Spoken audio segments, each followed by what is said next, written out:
যেভাবে ছাত্রদের উপরে নির্যাতন করা হয়েছে, যে লাশের মিছিল ছিল, আমাদের রাজপথ কিন্তু রক্তাক্ত সেই 52 সাল থেকে, এবং সেই ধারাবাহিকতাই কিন্তু চলছে। রাজপথে রক্ত না দিলে স্বাধীনতা আসে না, আমাদের রাজপথ বলে, বাংলার রাজপথ বলে। তো যে ব্যাপারটা হচ্ছে যে আপনি একটা গণতন্ত্র নামক দেশে আছেন, কিন্তু আপনার বলা যাবে না, আপনি লিখতে পারবেন না, সংবাদ মাধ্যম প্রচার করতে পারবে না, ওটা কি গণতন্ত্র? আসলে একটা মানুষ যখন যে সরকার থেকে তো করেছে তো দেশের জন্য, কেউ তো বলতে পারবে না কিছুই করে না, করেছে। কিন্তু এই যে সবার মুখটা বন্ধ করতে চাওয়ার প্রবণতা, এটা কিন্তু ঠিক না, এটাই ফ্যাসিবাদ। কেন সব মানুষের ভিতরে ঘৃণার উদ্বেগ হয়েছে? এই যে লাশের মিছিল, বাচ্চাদের চিৎকার, আত্মচিৎকার, এগুলো থেকে কিন্তু আপনি আজকে চলে এসেছি, নিজেদের বিরুদ্ধে আমরা নিজেরা নামছি। ব্যাপারটা তো এরকম নাও হতে পারে। আমরা যদি আমাদের বিবেক বুদ্ধি বিবেচনা দিয়ে দেশটাকে সাজাই, পরিচালনা করি, আমরা কি বলছি এটা যেন অনেক বেশি মানুষের মাঝে আতঙ্ক তৈরি না করে, এই দিকটা খেয়াল রাখা অনেক গুরুত্বপূর্ণ। এখন যেহেতু এটা চেয়েছিল ছাত্ররা, এক দফা পূরণ হয়েছে, তো এখন যেটা বলবো, আমরা যেন অতি রঞ্জিত না হয়, কারো ক্ষতি না করি। এগুলো আমাদেরই সম্পদ, আমাদের ট্যাক্সের টাকাই এগুলো চলছে, এই জিনিসটা মাথায় রাখতে হবে। আমাদের যে জিনিসগুলোতে আগুন ধরানো হচ্ছে, আমি অবশ্যই বলবো যে আগুন ধরানোর দরকার নেই। আমার আপনার কষ্টের টাকাই এই ভবন, সব কিছু, এই আপনার যে স্ট্রাকচারগুলো হচ্ছে, সবই আমাদের টাকা। ক্ষতি না করি, অতিরঞ্জিত হয়ে মানুষের যেন ক্ষতি না করি। মনে হয় এখন সুন্দর একটা দেশ আমরা সবাই মিলে সাজাতে পারবো। আর ব্যক্তিক্ষোভটা অবশ্যই বর্জন করতে হবে, কারণ অলরেডি আমাদের সেনাপ্রধান বক্তব্য রেখেছেন, উনি সব দলকে ডেকে বসেছেন। ব্যক্তিক্ষোভটাকে আমরা এখন পিছনে ফেলে সামনে আমাদের নতুন দেশটা, আজকে যেটা জন্ম হলো, এই দেশটাকে নিয়ে আমরা এগিয়ে যেতে চাই। ব্যক্তিক্ষোভ থেকে আমরা বের হয়ে আসি, আমরা মানুষ হিসাবে বাঁচতে চাই, সবাই মিলে আমরা দেশটাকে এগিয়ে নিয়ে যাই। ধন্যবাদ। এই খুশিতে এই বৃক্ষরোপণ করবো। এই গাছের নাম দেবেন কি? এই গাছের নাম দিব আবু সাইদ। আবু সাইদ, ধন্যবাদ। আর কিছু বলার আছে আজকের দিনের জন্য? আপনার মনের অনুভূতিটা একটু বলেন। আজকের দিনে অনেক খুশি লাগতেছে ভাই, এরকম মানে হবে এত তাড়াতাড়ি দেশ স্বাধীন হবে এটা আমরা বুঝতে পারি নাই, হয়ে গেছে, অনেক ভালো লাগতেছে। কালকেও কিন্তু মানুষের একেবারে শেষ প্রান্তে গেছিল প্রায়, যে আমরা মনে হয় হয়তো বা ঘরে ঘরে যুদ্ধ একটা এমন একটা ভাব ছিল সন্ধ্যার আগ মুহূর্ত, কিন্তু তখন আর এখনকার তফাৎটা কি বুঝলেন? তখন তো আমরা আসলে আশাও করি নাই যে আজকের মধ্যেই এত তাড়াতাড়ি আমরা পারবো স্বাধীন করতে। এখন মানে হয়ে গেছে, আমার আশা আর বলার ভাষাই নেই, ভাষাই নেই। ভাষাই নেই। আচ্ছা, আমরা তো এর আগে একটা যুদ্ধ আমাদের হয়েছি, আমরা তখন ছিলাম না বা আপনিও ছিলেন না।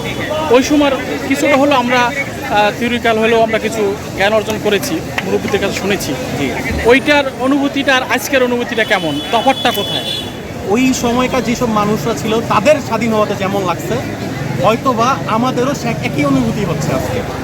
কিন্তু অনেকেই বলছেন যে এই বিজয়ের মিছিলটা তার থেকে হাজার হাজার গুণ বেশি হয়েছে। হ্যাঁ, তা হয়েছে। যে 9 মাস পরে যে যুদ্ধটা করে যারা বিজয় করেছেন, বিজয় মিছিল, তার থেকে এটা নাকি অনেক লোক অংশগ্রহণ বেশি করেছে। আপনার মতে কি মনে হয়? হ্যাঁ, করেছে। আমার কাছে মনে হয় যে মানুষ অনেক বেশি সারা বাংলাদেশ থেকে মানুষ এসেছে। আপনার কাছে আপনার একটা অভিমত বলেন, বর্তমান কালকের দিনের জন্য, আগামী দিনের জন্য আপনি কি বলতে চাচ্ছেন যারা এই ভুক্তভোগী ছিলেন?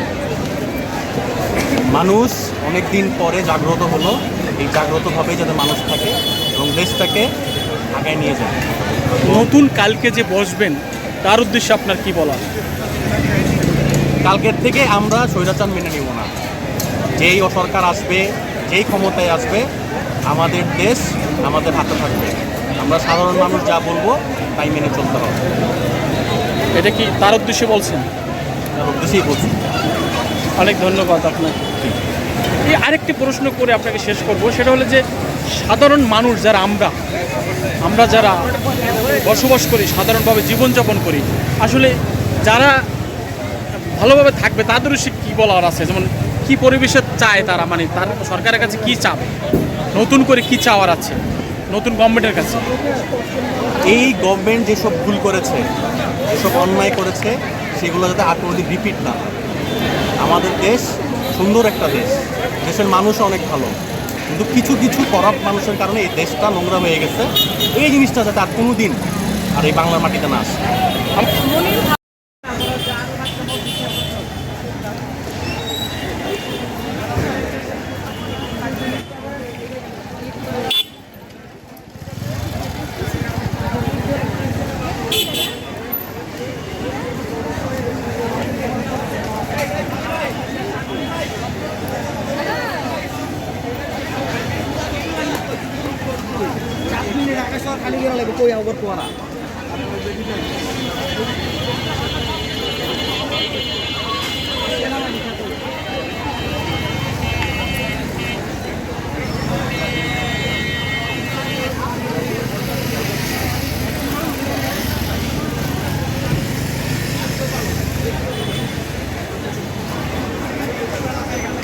দাঁড়াও।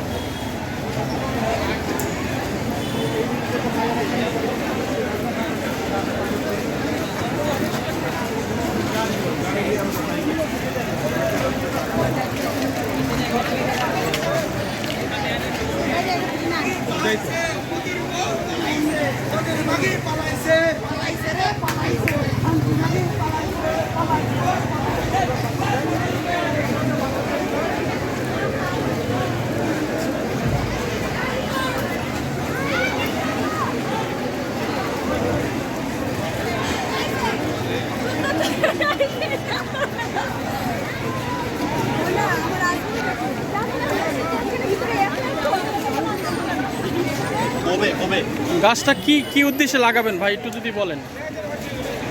দেশ স্বাধীন হয়েছে,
ভাই ভাই হাঁস কোথায় পাইছেন ভাই? ভাল লাগছে?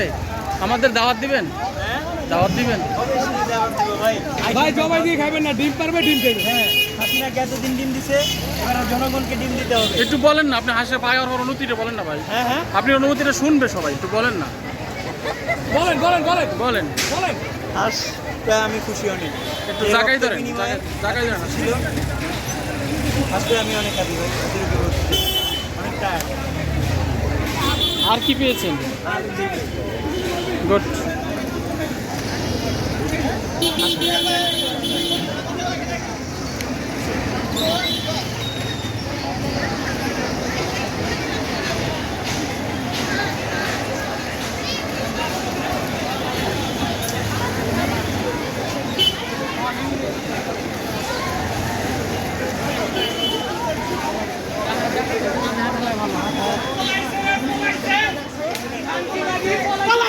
পালাইছে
কিচ্ছু নাই অবস্থাটা এখন কি ভাঙা গ্লাস ছাড়া অবশিষ্ট বলতে কোনো কিছুই নেই। ভাই সুইচ বোর্ড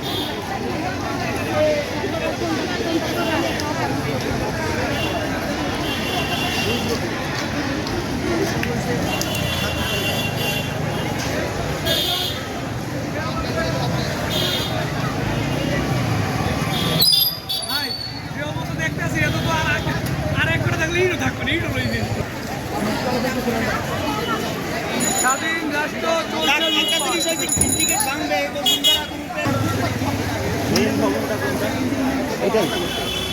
এটার পরের না যান ভাই যান, দেন কিছু পান কিনে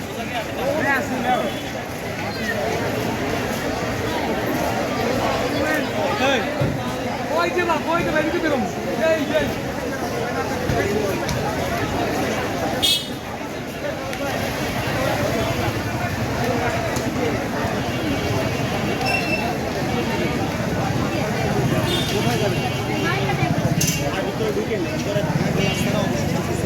কোনো মানুষের চাপ ঢুকে না। গ্যাসের গ্যাসের পাইপ হইতেছে পথ গোটাই লাভ আছে, পাও কাটবে না। বাড়ি দেখবেন, বাড়ি তো এই পাশে না, বাড়ি তো আরো ওই পাশে।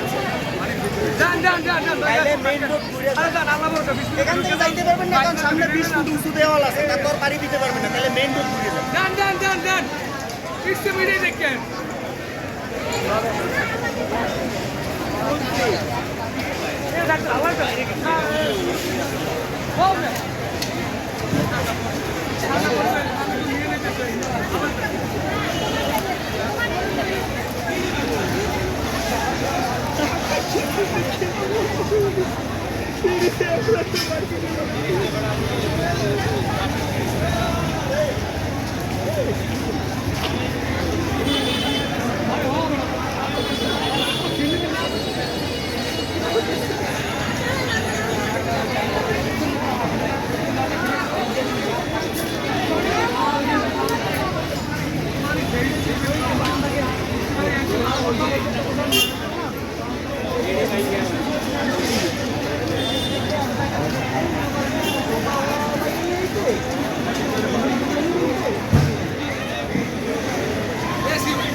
ব্রিজ একজনে একটা আন্তর্জাতিক দোতলা একটা নিচতলা পর্যন্ত নামাই লই হইছে, কষ্ট হয় দেখে একজনের রেক রিক্সা লাগিয়েছে ব্রিজ বেড়ে দিয়েছে।